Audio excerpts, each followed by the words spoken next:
तो हाँ जी गाइस, कैसे हैं आप सब लोग। तो जैसा कि आपको पता है, फिलहाल मार्केट के अंदर मेन बोर्ड आईपीओ तो है नहीं, और क्या है, एसएमई आईपीओ बहुत सारे आ रखे हैं। आपको ये भी पता होगा कि सारे एसएमई आईपीओ बढ़िया नहीं होते। आप मान के चलिए 10 एसएमई आईपीओ आते हैं तो उनमें से एक ही बढ़िया होता है, जिसमें लिस्टिंग गेन के बढ़िया चांसेस होते हैं और कंपनी भी बढ़िया होती है। तो इन्हीं में से एक और आईपीओ आया है मार्केट के अंदर, ई टू ई ट्रांसफॉर्मेशन इंफ्रास्ट्रक्चर का आईपीओ। तो क्या है, इस आईपीओ के अंदर वो खास बात है जो बहुत ही कम आईपीओ के अंदर होती है, वो हम आगे जानेंगे। तो अगर बात करूं तो इस वीडियो में हम जानेंगे इसकी जीएनपी क्या चल रही है, और इसके फाइनेंशियल और फंडामेंटल्स, और जानेंगे कि ये पीयर कंपैरिजन के मुकाबले कंपनी महंगी है या सस्ती है, और लास्ट में ये भी जानेंगे कि इसमें अप्लाई करना चाहिए या अवॉइड करना चाहिए। तो ये आईपीओ 26 दिसंबर से लेकर 30 दिसंबर के बीच में ओपन रहने वाला है। तो अगर बात करें इसके जीएनपी की, तो आज चल रही है 75%। तो क्या है, बहुत जबरदस्त जीएनपी है।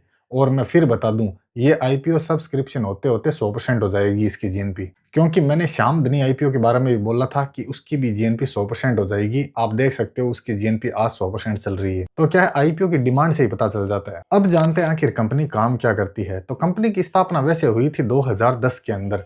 15 सालों का एक्सपीरियंस है कंपनी को अपने फील्ड के अंदर। और ई टू ई कंपनी क्या है, आईएसओ सर्टिफाइड कंपनी है। यह कंपनी क्या है, स्पेशली रेलवे सेक्टर और मेट्रो सेक्टर के अंदर काम करती है। और अगर रेलवे सेक्टर के अंदर बात करें तो सिस्टम इंटीग्रेशन और इंजीनियरिंग सॉल्यूशन उपलब्ध करवाती है। अगर सरल भाषा में जाने तो इसके अंदर इंक्लूड रहता है डिजाइन, इंस्टॉलेशन और टेस्टिंग भी शामिल होती है। यानी ये उस काम की डिजाइनिंग भी करती है और उसका इंस्टॉलेशन भी करती है, और उसको लगाने से पहले उसकी टेस्टिंग भी करती है। तो नो डाउट काम कंपनी का बहुत बढ़िया है। और अगर एक स्पेशल चीज जाने कंपनी के बारे में, तो कंपनी क्या है, प्राइवेट सेक्टर और गवर्नमेंट सेक्टर दोनों के अंदर काम करती है। और कंपनी की डिमांड होने का सबसे बड़ा कारण यह भी है कि इसको गवर्नमेंट के ऑर्डर भी मिलते हैं, तभी तो इसकी जीएनपी इतनी शानदार चल रही है। अगर इसके काम का कंक्लूजन निकालें तो रेलवे सेक्टर और मेट्रो सेक्टर पर बहुत ज्यादा फोकस रहता है, और इसको इसके प्रोजेक्ट भी ठीक ठाक मिल जाते हैं। अगर बात करें कंपनी के टोटल इश्यू साइज की, तो वो है 80 करोड़ रुपए। और बढ़िया बात यह है कि पूरा का पूरा फ्रेश इश्यू है, और ये 10 रुपए फेस वैल्यू पे आ रहा है, और इसका रिटेल कोटा है 33%। और अगर इसके बैंड प्राइस की बात करें तो 164 रुपए से लेके 174 रुपए के बीच में निकल के आता है। अब जानते हैं कंपनी के की पॉइंट्स के बारे में। तो इसकी अर्निंग पर शेयर निकल के आती है 11.27 रुपए, जो कि बढ़िया है। एसएमई आईपीओ के हिसाब से तो इसकी अर्निंग पर शेयर बहुत बढ़िया निकल के आ रही है। और अगर बात करें इसके पी के वैल्यूएशन की, तो वो निकल के आता है 15 रुपए के लगभग। तो क्या है, बहुत जबरदस्त है, बढ़िया वैल्यूएशन है एकदम। अब अगर बात करें कंपनी के प्रमोटर्स की, तो आईपीओ आने से पहले है 45% और आईपीओ आने के बाद में रह जाएंगे 32%। तो क्या है, ये एक थोड़ी सी दिक्कत की बात है, इसके प्रमोटर्स बहुत कम हो जाएंगे।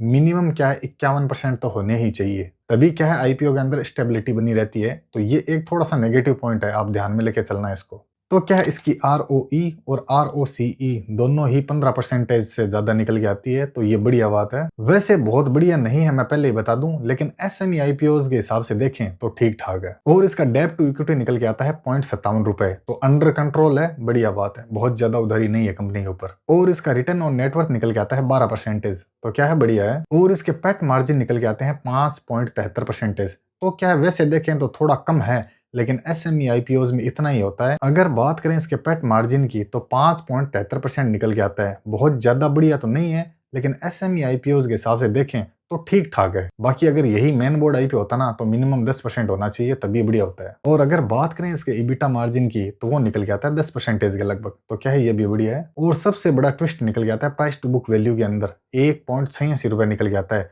बहुत ही वाजिब रेट पे आ रहा है, मतलब अंडर कंट्रोल है, बहुत ही बढ़िया वैल्यूएशन है। अब जानते हैं कंपनी के फाइनेंशियल और फंडामेंटल्स के बारे में। तो इसकी एसेट्स में साल दर साल ग्रोथ है, इनकम में भी साल दर साल ग्रोथ है, लेकिन दिक्कत आ रही है प्रॉफिट आफ्टर टैक्स और इबिटा के अंदर। वो 2023 से लेकर 2025 तक तो प्रॉफिट में है, लेकिन सितंबर 2025 के अंदर ये नेगेटिव में आ चुकी है। और इसकी नेटवर्थ भी साल दर साल बढ़ी है, और 2025 के अंदर इसके हाथ में 115 करोड़ के रिजर्व हैं, जो कि बढ़िया बात है। और कंपनी के ऊपर 2025 तक 66 करोड़ रुपए की उधारी है, तो क्या है, बहुत ज्यादा नहीं है, अंडर कंट्रोल है, ठीक है। अब बात करते हैं कंपनी के पीयर कंपैरिजन के बारे में, कि इसके जैसी ही और कंपनियां हैं मार्केट के अंदर, उनकी क्या कंडीशन है इसकी तुलना में। तो क्या इन्होंने अपने आरएचपी के अंदर 3 कंपनियों को सजेशन कर रखा है, जिसमें से पहली है टमेको रेल, और दूसरी है केईसी इंटरनेशनल, और तीसरी है इरकॉन इंटरनेशनल। अगर इन तीनों से अर्निंग पर शेयर की तुलना करें तो ई टू ई कंपनी का अर्निंग पर शेयर बढ़िया निकल के आता है।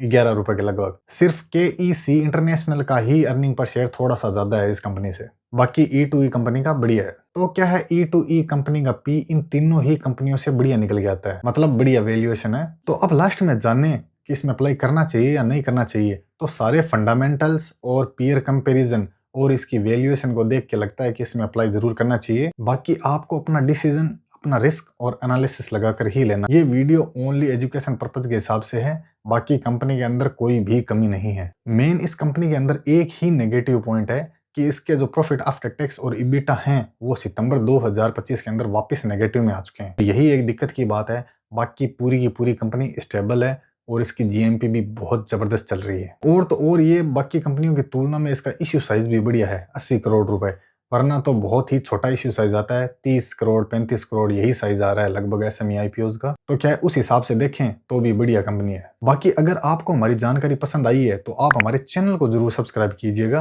अब आपसे मिलते हैं अगले वीडियो में। धन्यवाद।